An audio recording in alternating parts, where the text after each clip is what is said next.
Hey guys, so I hope you did not throw out those herbs because today I'm going to show you how I use those leftover herbs and condition my hair for like a really strong protein treatment.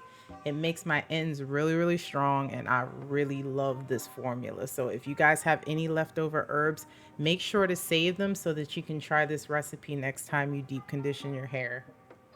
So here I have the leftover moringa powder herb and the leftover fenugreek herb, and I left them in my fridge just until I was ready to use them.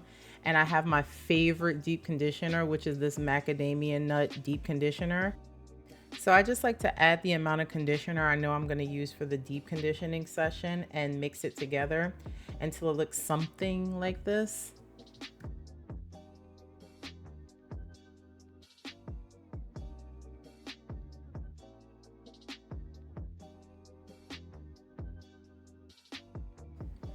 And then you just put it all in there. I don't detangle it. I don't really section it. I just put it in there till it feels like it's coating all of my hair strands. It's not really a way to detangle with this type of conditioner in your hair because it's so many herbs and you don't want to be brushing all that. You don't want all them herbs in your brush. So just slap it in there. We're gonna let it melt under a heat cap and penetrate into the hair shaft, and then I'll show you guys what it looks like after we wash it out. So one thing to note with my fine hair ladies, when you put your hair up in a bun to have the heat cap on it, that's mostly because I don't want the heat cap touching my scalp. Because I have such fine hair, the heat touches my scalp and it burns really bad right off the bat. Once I wrap all this stuff up in a scarf to let the heat sit better, it touches my scalp, like it presses against my scalp more and it really burns. So, just take your time. You know the amount of heat that you can handle on your head, and you want to use some heat because if you have low porosity hair, it helps penetrate the hair shaft better. But don't burn your scalp, please, Lord, don't burn your scalp. So I usually just wrap it up in a cotton tee, let it dry 75%.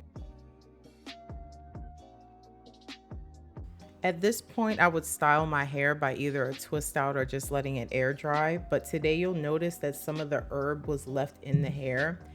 Usually that's an issue, but it's not really an issue because once my hair dries, those basically just fall out like gel flakes or something like that. If you guys know what casting is, it's sort of the same thing here.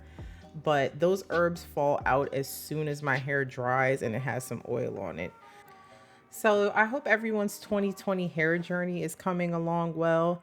I know y'all using protective styling if y'all ain't going outside all this time. I ain't gonna say nothing, no, if y'all not, but make sure you protect the styling your hair, especially if you home all day in bed. Make sure you're sleeping on your satin caps, and maybe I should take my own advice. But yeah, I hope everyone is staying so safe out here. And if you guys have any questions or comments, please let me know. I love to hear you guys, experiences. We can leave tips back and forth. You can holla at me on my Instagram. And yep, let's grow this hair in 2020, guys. Thanks so much for watching. Please subscribe and bye.